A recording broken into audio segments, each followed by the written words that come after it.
What ever it is we will take. ಈಗ ನನ್ನ ಮಾಹಿತಿ ಪ್ರಕಾರ ಇನ್ನೂ ಭಾಳಷ್ಟು ಜನರದ್ದು ಇದೆ, BJP ನಾಯಕರದ್ದು ಇದೆ, ಎಲ್ಲ ಬರುತ್ತೆ. ಯಾಕಷ್ಟು ಅರ್ಜೆಂಟ್ ಮಾಡ್ತಾ ಇದ್ದಾರೆ BJP ಅವರು? ಇಡಿ ಯಾರ ಕೈಗೊಂಬೆ ಇವರೇ? ಇಡಿ ಯಾರ ಕೈಗೊಂಬೆ? CBI ಯಾರ ಕೈಗೊಂಬೆ? IT ಯಾರ ಕೈಗೊಂಬೆ? ನಿಮ್ಮಲ್ಲಿ ಅಕ್ಯೂಸ್ ಇದ್ದವನು ಅಲ್ಲಿ ಇನ್ವೈಟ್ ಮಾಡ್ತಾ ಇರ್ತಾನೆ ಎಲ್ಲಿ? ಈಗ ನಿಮ್ಮಲ್ಲಿ ಚಾರ್ಜ್ ಶೀಟ್ ಬೇರೆಯವ್ರಿಗೆ ಯಾಕೆ ಮಾಡಿಲ್ಲ? ಸೆಲೆಕ್ಟಿವ್ ಆಗಿ ಮಾಡ್ತಾ ಇದ್ದಾರಾ ಅಂತ ನಾನು ಕೇಳ್ತಾ ಇರೋದು. ನಂಗೆ ಗೊತ್ತಿಲ್ಲ, ಇದು ಇಡಿ ಅವ್ರಿಗೆ ಕೇಳ್ಬೇಕು ನೀವು. ಮೋದಿ ಅವರು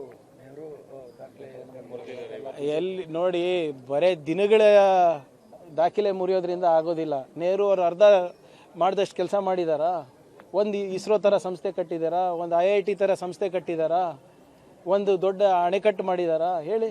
12 ವರ್ಷದಲ್ಲಿ 12 ಸಾಧನೆ ಹೇಳಿಬಿಡ್ಲಪ್ಪ. 100 ಸ್ಮಾರ್ಟ್ ಸಿಟಿ ಕಟ್ತೀನಿ ಅಂದವ್ರು ಒಂದನ ತೋರಿಸ್ಬಿಡಿ ಸ್ವಾಮಿ. Make in India, skill India, digital India, ಬೇಟಿ ಬಚಾವ್ ಬೇಟಿ ಪಡಾವ್, ಬರೇ ಸ್ಲೋಗನ್ಗಳಾಗಿ ಉಳಿದಿವೆ. 100 ಸ್ಲೋಗನ್ಗಳು ಇವೆ ಅಷ್ಟೇ 12 ವರ್ಷದಲ್ಲಿ. ಯಾವುದು ಸಕ್ಸಸ್ ಆಗಿದೆ ತೋರಿಸ್ಬಿಡಿ. ಇವತ್ತು ನಮ್ಮ ಆರ್ಥಿಕ ಪರಿಸ್ಥಿತಿ ಹೇಗಿದೆ? ನಿಮ್ಮ ರೂಪಾಯಿ ಮೌಲ್ಯ ಏನಿದೆ? 12 ರೂಪಾಯಿಗೆ ತಂದು ಇಡ್ತೀನಿ ಅಂದವರು ಇವಾಗ 100 ಮುಟ್ತಾ ಇದೆ. LPG ಇದು ಎಷ್ಟಾಗಿದೆ ಇವಾಗ? ಕಮರ್ಷಿಯಲ್ ಸಿಲಿಂಡರ್ ಇರ್ಬೋದು, ಡೊಮೆಸ್ಟಿಕ್ ಸಿಲಿಂಡರ್ ಇರ್ಬೋದು, ನಿಮ್ಮ ಪೆಟ್ರೋಲ್ ಡೀಸೆಲ್ ರೇಟ್ ಇರ್ಬೋದು, ಫರ್ಟಿಲೈಸರ್ ಇರ್ಬೋದು. ಎಲ್ಲಿದೆ ಸ್ವಾಮಿ?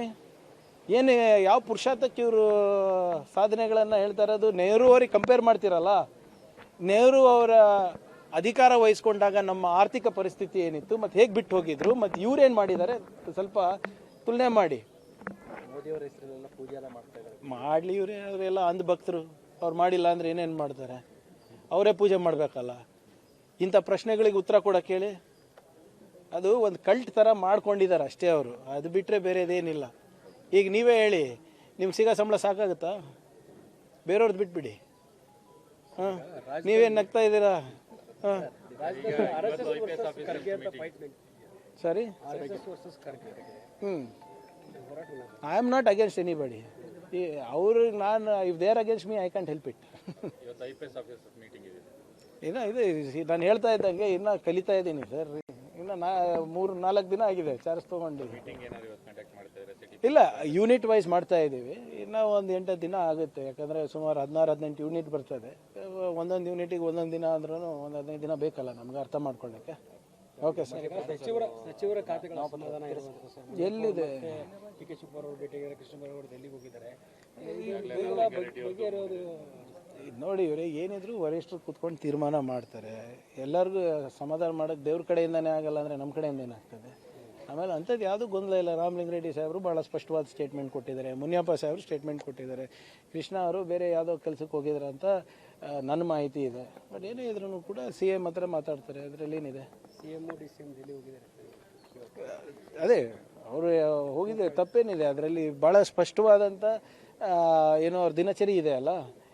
ಯೂತ್ ಕಾಂಗ್ರೆಸ್ ನಾಯಕರನ್ನ ಭೇಟಿ ಮಾಡ್ತಾ ಇದ್ದಾರೆ, NSUI ಆಫೀಸಿಗೆ ಹೋಗ್ತಾ ಇದ್ದಾರೆ, ನಮ್ಮ ವರಿಷ್ಠರನ್ನ ಭೇಟಿ ಆಗ್ತಾ ಇದ್ದಾರೆ. ಸ್ಪೆಸಿಫಿಕ್ ಪ್ರೋಗ್ರಾಮ್ ಇದೆ. ನಾಳೆ ನೀತಿ ಆಯೋಗದ ಮೀಟಿಂಗ್ ಅಟೆಂಡ್ ಆಗ್ತಾ ಇದ್ದಾರೆ. ನೋಡಿ, ಇದು ಭಾಳ ಸ್ಪಷ್ಟವಾಗಿ ಚುನಾವಣೆ ಆಯೋಗಗಳನ್ನು ಅವರು ಹತೋಟಿಗೆ ತೊಗೊಂಡ್ಬಿಟ್ಟಿದ್ದಾರೆ ಆಗಲೇ. ಮೊದಲನೇದು ಫಸ್ಟು EVM ಟ್ರೈ ಮಾಡಿದ್ರು. ಅದ್ರ ಮೇಲೆ ಸಿಕ್ಕಾಕೊಂಡಾಗ ಫಾರ್ಮ್ 6-7 ಮಿಸ್ಯೂಸ್ ಮಾಡೋಕ್ಕೆ ಪ್ರಾರಂಭ ಮಾಡಿದ್ರು. ಅದಾದಮೇಲೆ ಚೀಫ್ ಎಲೆಕ್ಷನ್ ಕಮಿಷನ್ ನೇಮಕಾತಿನಲ್ಲಿ ಕೂಡ ಬದಲಾವಣೆ ತಂದರು. ಅದಾದಮೇಲೆ ಜುಡಿಷಿಯಲ್ ಇಮ್ಯುನಿಟಿ ಕೊಟ್ಟರು ಚೀಫ್ ಎಲೆಕ್ಷನ್ ಕಮಿಷನರಿಗೆ. ಅದಾದಮೇಲೆ SIR ತಂದಿದ್ದು. ಬೆಂಗಾಲ್ ಇರ್ಬೋದು, ನಿಮ್ಮ ತಮಿಳ್ನಾಡು ಇರ್ಬೋದು, ನಿಮ್ಮ ಬಿಹಾರ್ ಇರ್ಬೋದು. ಏನಾಗಿದೆ ಅಂತ ಗೊತ್ತಿದೆ. ಅದನ್ನು ಕೂಡ ಯಾವ ರೀತಿ ತಿರ್ಚಿ ಸುಪ್ರೀಂ ಕೋರ್ಟ್ನಲ್ಲಿ ಆದೇಶ ತೆಗೆಸ್ಕೊಂಡಿದ್ರೆ ಅದನ್ನು ಕೂಡ ಗೊತ್ತಿದೆ. ವೋಟ್ ಚೋರಿ ಆಯಿತು. ಇವಾಗ ನಾಮಪತ್ರನೇ ಕದಿಯೋಕ್ಕೆ ಪ್ರಯತ್ನ ಮಾಡ್ತಾ ಇದ್ದಾರೆ.